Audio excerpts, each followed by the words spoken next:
Остановись, мир слишком велик, но нет хозяина в нем. И что мне делать от всех других? И он себя не жалеет, бежал в темную бездну, все тяжелее дыша. В черной пелене колодцев подгибались ноги. Он засыпал на мокром картоне, в подземелье град, а мозги злых богов скулит душа.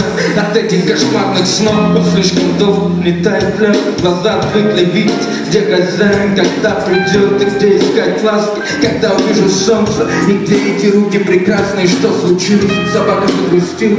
Может, мир мой, моя любовь была не нужна никому никогда. Ведь я был верным, как же так, послушай. Лишь тебе одному я доверял душу.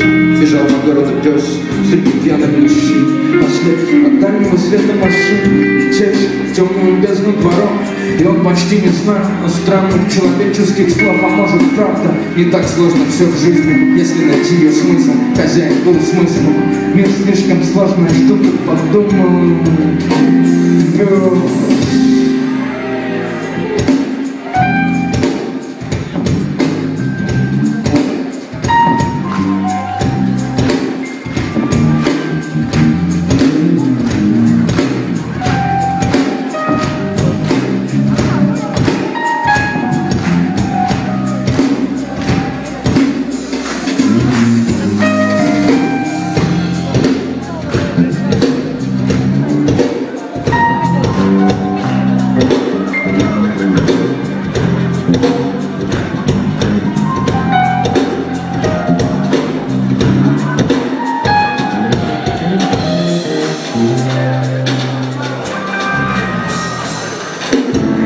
Бежал по городу пес среди пьяных мужчин, ослепший от дальнего света машин, летевший в темную бездну дворов.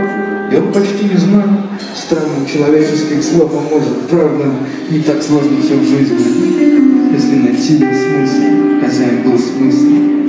Мир слишком сложная штука.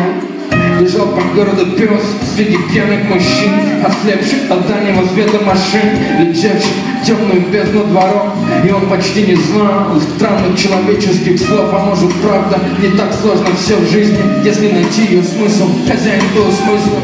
Мир слишком сложная штука, подумал пес, собирая у носа капли собачьих слез. Бежал по городу пес среди пьяных мужчин, ослепших от дальнего света машин, летевших в темную бездну дворов.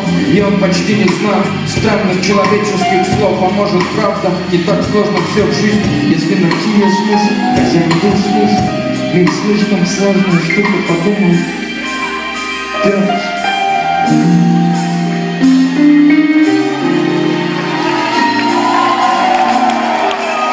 Спасибо.